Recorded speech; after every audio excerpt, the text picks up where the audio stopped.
Malam Bapak Ibu Asesor, perkenalkan saya Nurse Maria Maxmila Yocho Arkianti, Magister Keperawatan. Saya merupakan dosen tetap pada Prodi Profesi Nurse, Fakultas Keperawatan Universitas Pelita Harapan, Kampus Karawaci, Tangerang, Banten. Pada kesempatan ini, saya akan menjelaskan salah satu mata kuliah yang saya ampuh, yaitu Keperawatan Medikal Bedah 1. Adapun pemaparan ini dalam rangka unjuk kerja Tridharma Perguruan Tinggi bidang pengajaran. Berikut deskripsi mata kuliah Keperawatan Medikal Bedah 1. Mata kuliah Keperawatan Medikal Bedah 1 merupakan mata kuliah wajib di Fakultas Keperawatan UPH. Keperawatan Medikal Bedah 1 merupakan sebuah rangkaian dari 3 mata kuliah yang diberikan kepada mahasiswa dalam program Sarjana Keperawatan.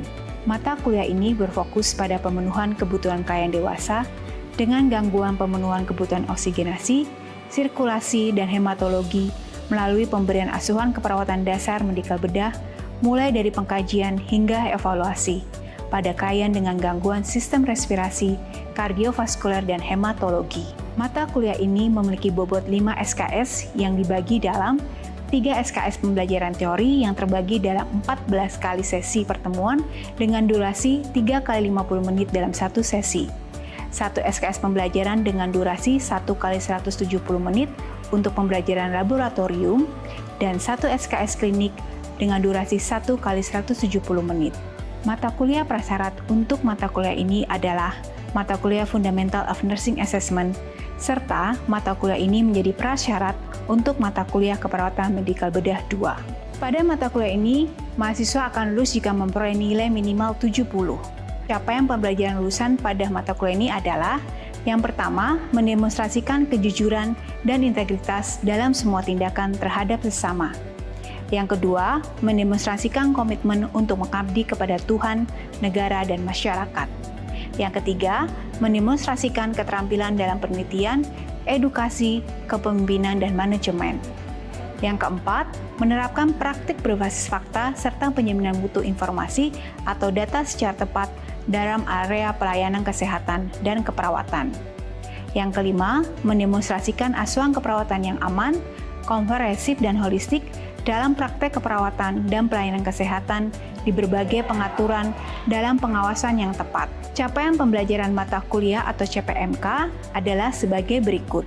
Yang pertama, mahasiswa mampu menghormati keberadaan pasien sebagai individu ketika memberikan asuhan keperawatan berdasarkan nilai-nilai yang diyakini melalui praktek laboratorium dan praktek klinik sesuai dengan rubrik penilaian sikap laboratorium dan klinik. Yang kedua, mahasiswa mampu menunjukkan sikap saling menghargai dengan teman sejawat atau pengajar dan tim multidisiplin, baik secara individual atau dalam tim, melalui proses pembelajaran di laboratorium dan klinik sesuai dengan rubrik penilaian sejawat.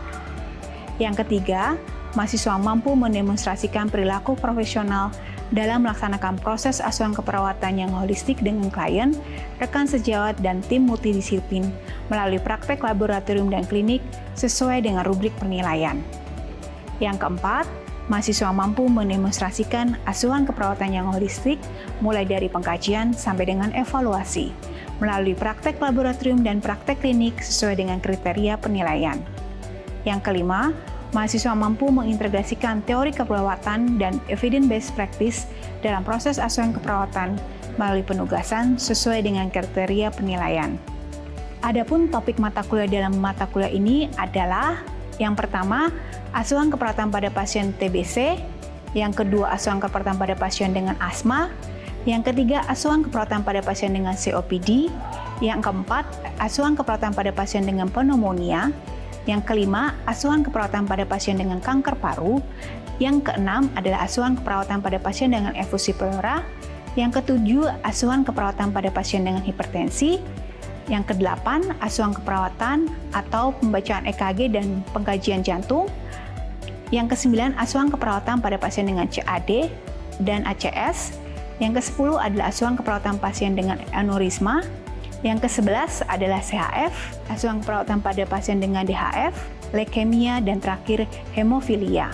Buku referensi yang digunakan dalam mata kuliah ini adalah: yang pertama, Harding, Medical Surgical Nursing, Assessment and Management of Clinical Problem, Potter dan Perry, Fundamental of Nursing, kemudian ada Brunner and Suter Textbook of Medical Surgical Nursing, Nursing Outcome Classification atau NOC, Nursing Intervention Classification atau NIC, kemudian ada buku Standar Diagnosis Keperawatan Indonesia, Definisi dan Indikator Diagnostik, kemudian ada buku Standar Intervensi Keperawatan Indonesia atau SIKI, dan yang terakhir ada Standar Luaran Keperawatan Indonesia atau SLKI, dan juga ada buku Nanda, Nursing Diagnosis, Definition, and Classification. Metode pembelajaran pada mata kuliah ini terbagi dalam 3 pendekatan, yaitu sebagai berikut.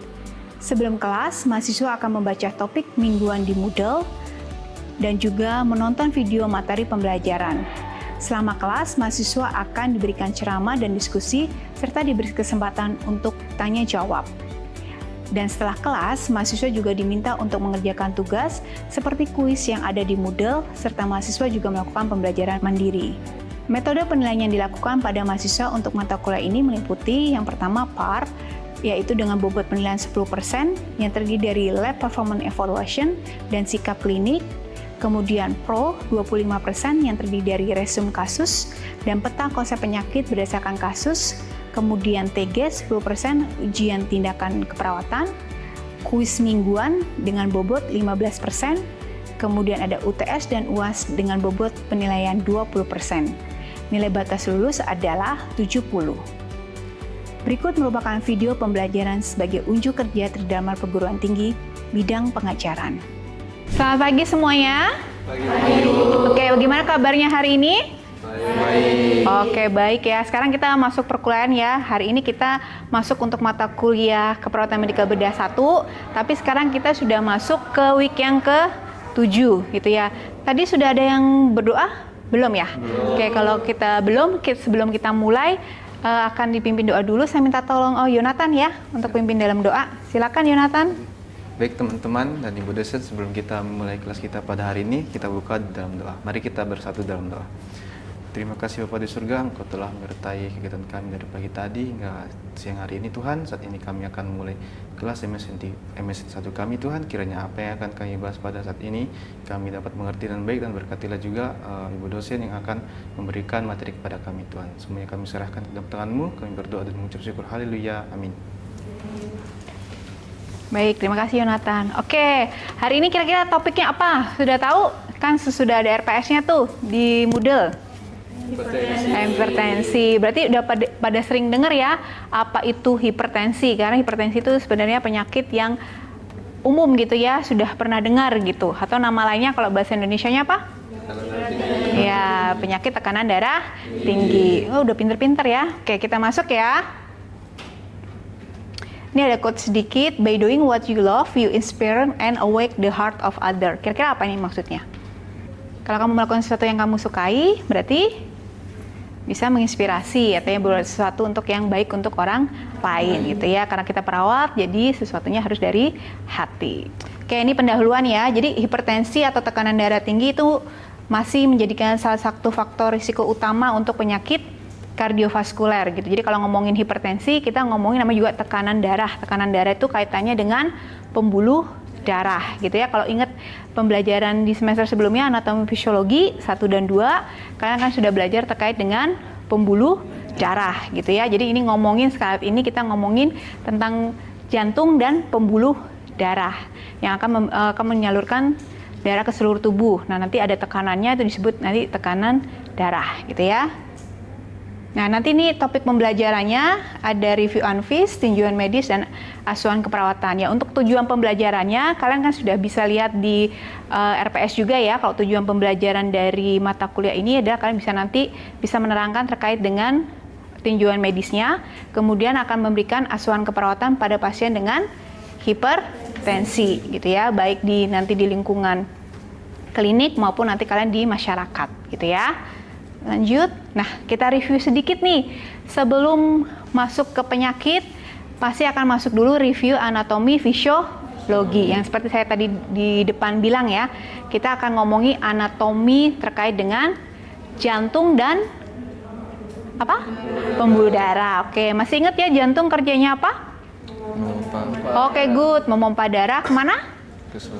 Seluruh tubuh. Jadi itu pompanya gitu ya. Jadi kalau misalnya di rumah kalian tahu pompa air Nah, sama itu. Jantung itu fungsinya sama kayak pompa gitu ya, pompa air gitu. Itu jadi memompa darah ke seluruh tubuh gitu. Nah, ini nanti kalian akan review, ada bagian-bagiannya tuh, ada atrium dan ventricle, kanan dan kiri, atau sinistra atau dextra. Kemudian ada katup jantung, myocard gitu ya. Nah, ini kan sudah saya kasih link video ya.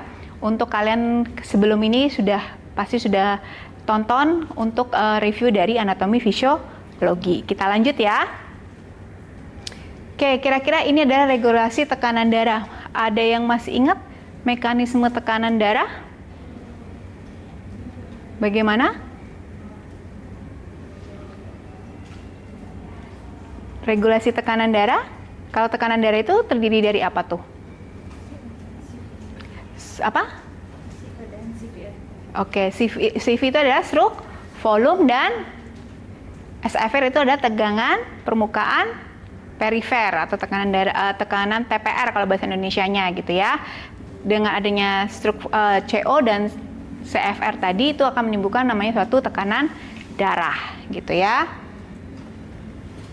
Nah, ini definisi dari hipertensi. Definisinya adalah peningkatan tekanan darah arteri sistemik ya, secara terus-menerus sebagai peningkatan tekanan darah sistolik 140 mm air raksa atau lebih, atau diastolik 90 mm air raksa atau lebih secara terus-menerus atau dengan penggunaan obat anti hipertensi. Jadi orang kalau didiagnosa dengan hipertensi itu nggak hanya satu kali pemeriksaan.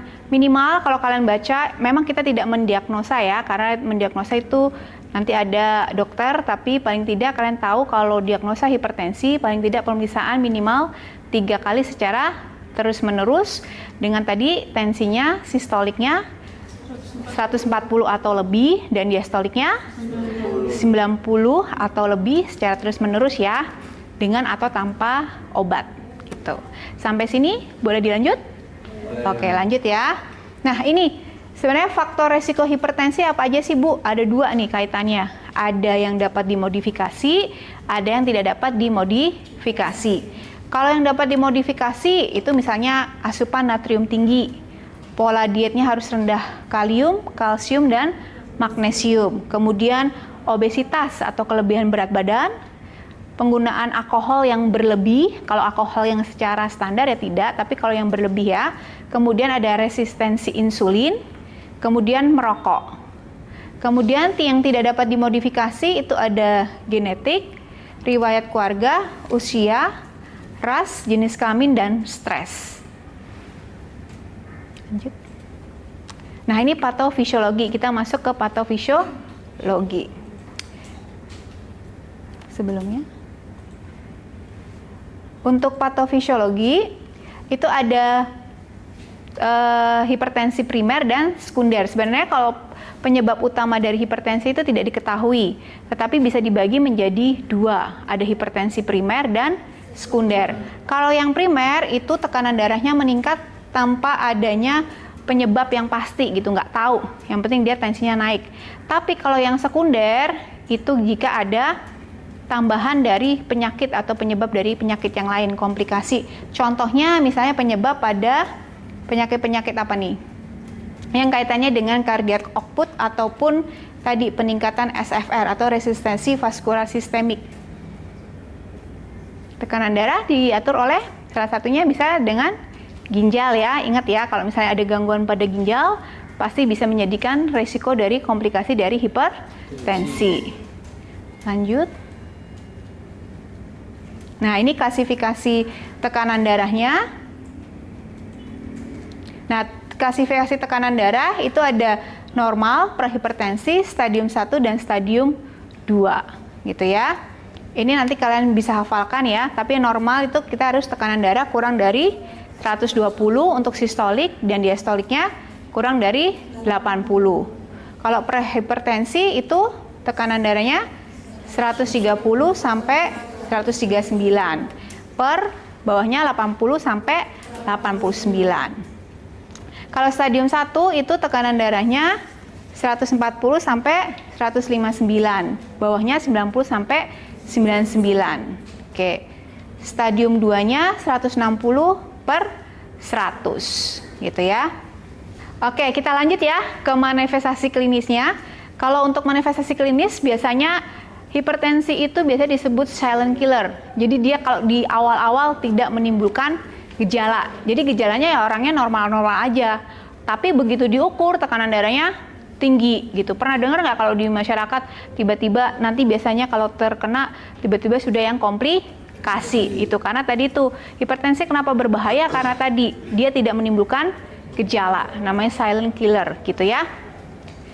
Kemudian pasien dengan hipertensi berat mungkin mempunyai macam-macam gejala sekunder tadi. Kalau sudah menggambarkan sekunder yang tadi itu mengabaikan organ-organ lain, nggak hanya jantung, tapi dari mekanisme dari tekanan darah gitu ya.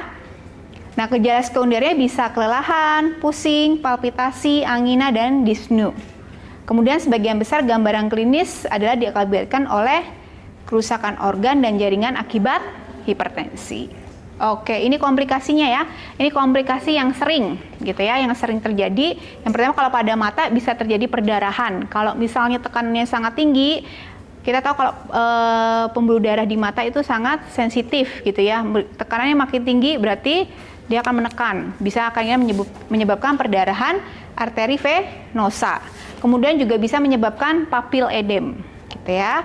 Kalau untuk otak itu bisa komplikasinya stroke dan TIA atau transient ischemic attack. Masih ingat kan ya untuk stroke dan TIA ya. Kemudian kalau ginjal itu bisa terjadi namanya mikroalbuminia. Kemudian proteinuria dan serum kreatininnya itu lebih dari 1,5 mg per dl. Kalau di jantung itu bisa menyebabkan CAD, gagal jantung, hipertrofi ventrikel kiri, dan kalau pada abdomen itu bisa menyebabkan aneurisma diseksi aorta. Yang terakhir, komplikasi vaskular periferal bisa terjadi kram kaki yang intermittent, nadi perifernya lemah atau tidak teraba, gitu ya.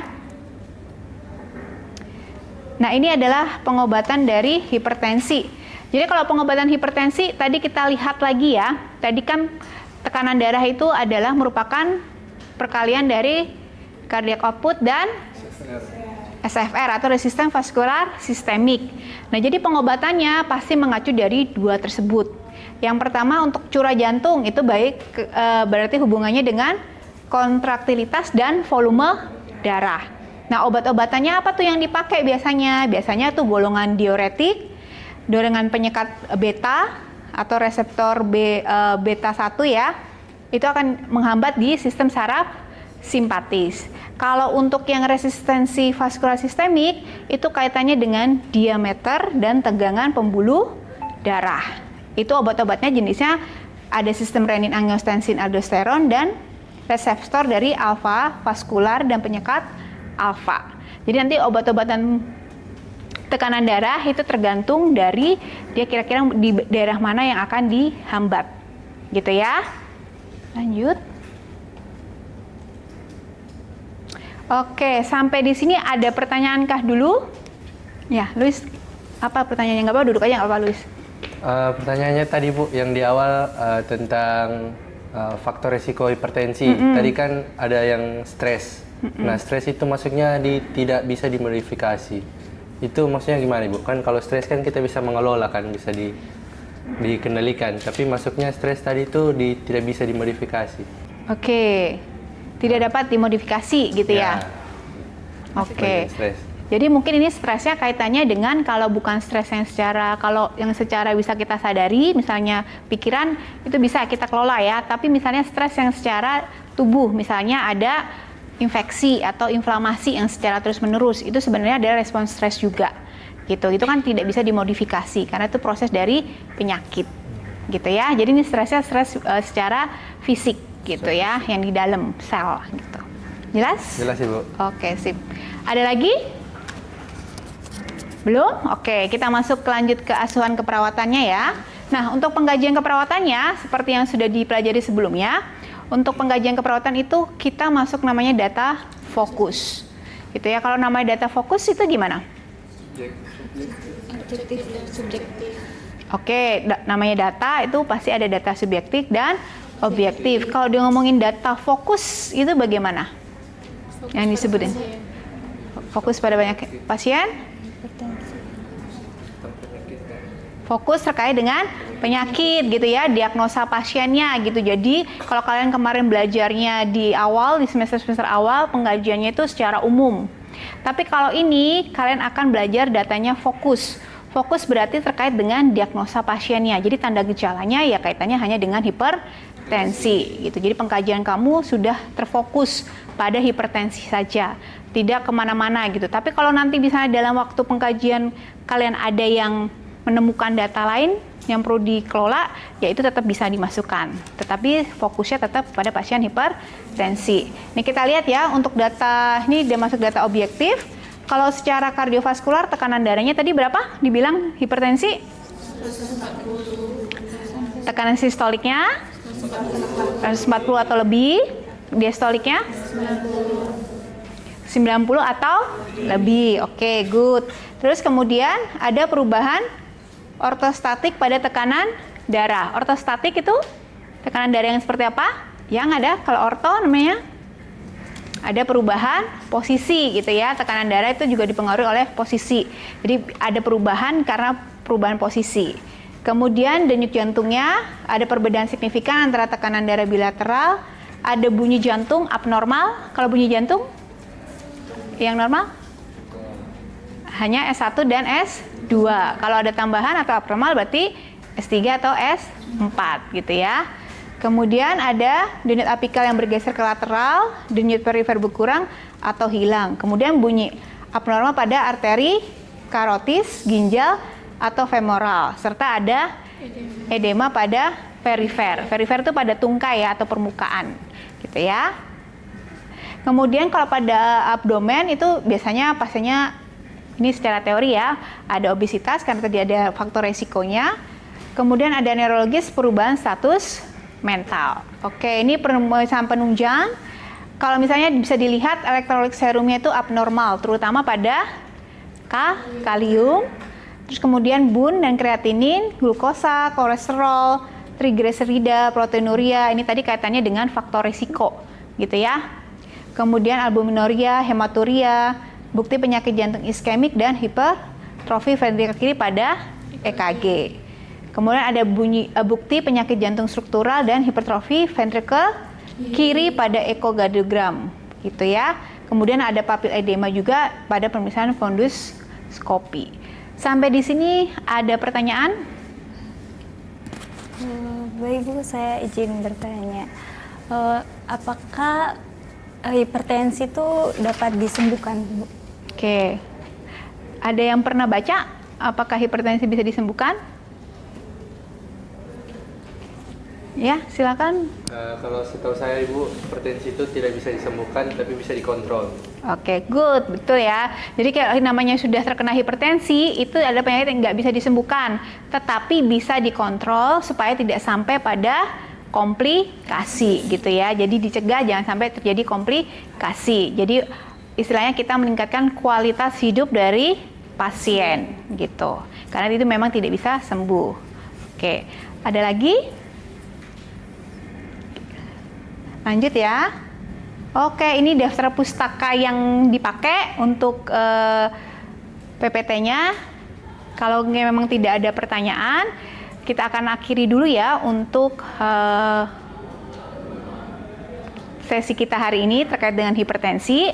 Nanti jangan lupa kalian semua nanti untuk cek di Moodle masing-masing untuk mengerjakan kuis terkait dengan topik hipertensi. Gitu ya. Kalau misalnya nanti ada pertanyaan lebih lanjut, saya juga buka forum diskusi di Moodle, jadi kalian bisa tanya di situ. Nanti kita akan diskusi interaktif sama saya dan juga dengan teman-teman kalian. Gitu ya. Oke, sebelum kita mengakhiri kelas hari ini, karena tadi diawali dengan doa, maka akan diakhiri dengan doa. Saya minta tolong Sharon ya untuk pimpin dalam doa.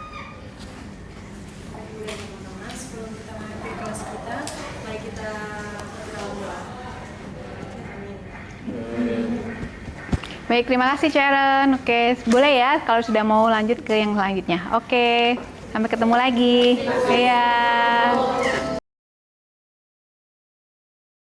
Oke, selamat siang semuanya. Oke, seperti yang di RPS, hari ini kita akan kelas untuk laboratorium ya. Untuk kelas laboratorium hari ini, prosedurnya apa yang kalian lakukan? Oke, jadi hari ini kita akan topiknya adalah prosedur tindakan perekaman EKG. Nah, kira-kira EKG singkatan dari apa? Ada yang tahu? Oke, apa?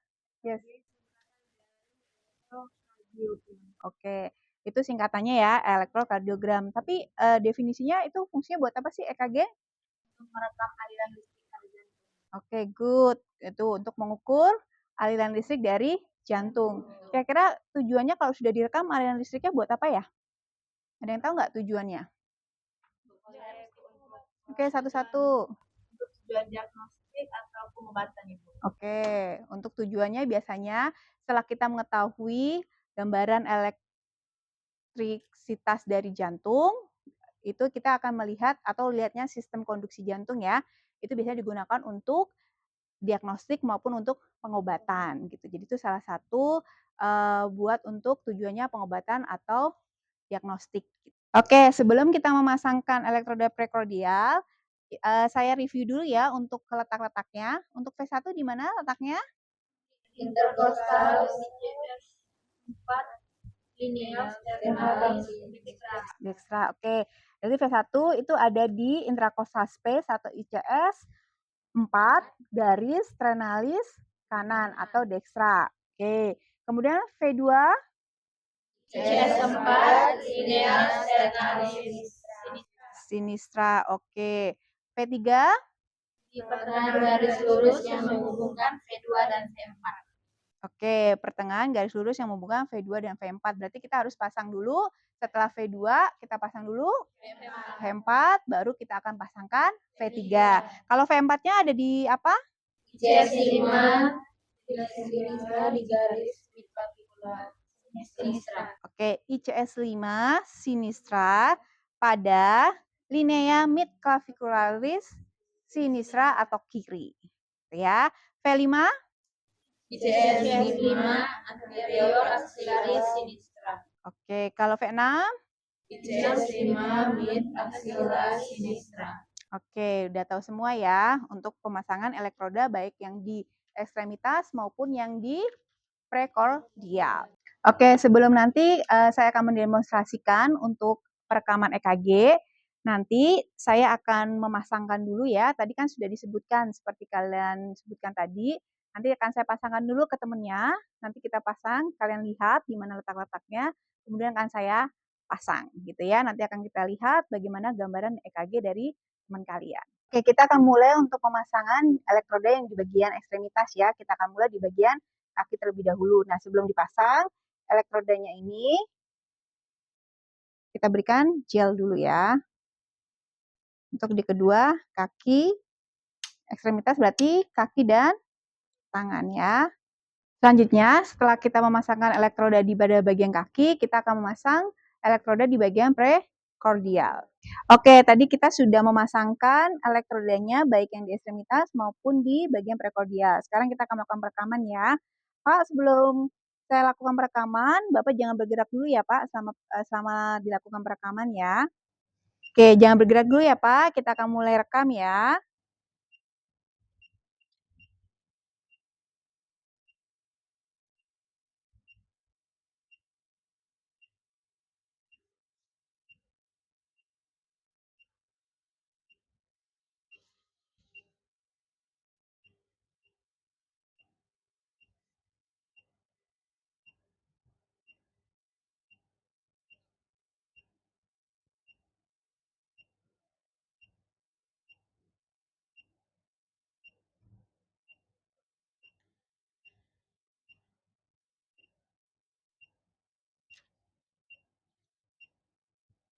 Tadi saya sudah mendemonstrasikan cara perekaman dan pemasangan EKG. Setelah ini apakah ada pertanyaan? Tidak, Bu. Oke, kalau jika tidak ada pertanyaan, setelah ini kalian akan lanjut untuk redemonstrasi pemasangan dan perekaman EKG di kelompok kalian masing-masing ya. Baik, Bu. Demikianlah video pengajaran saya sebagai penyampaian dari dosen dalam unjuk kerja Tridharma Perguruan Tinggi bidang pengajaran. Terima kasih saya ucapkan kepada tim penilai dan panitia sertifikasi dosen tahun 2026.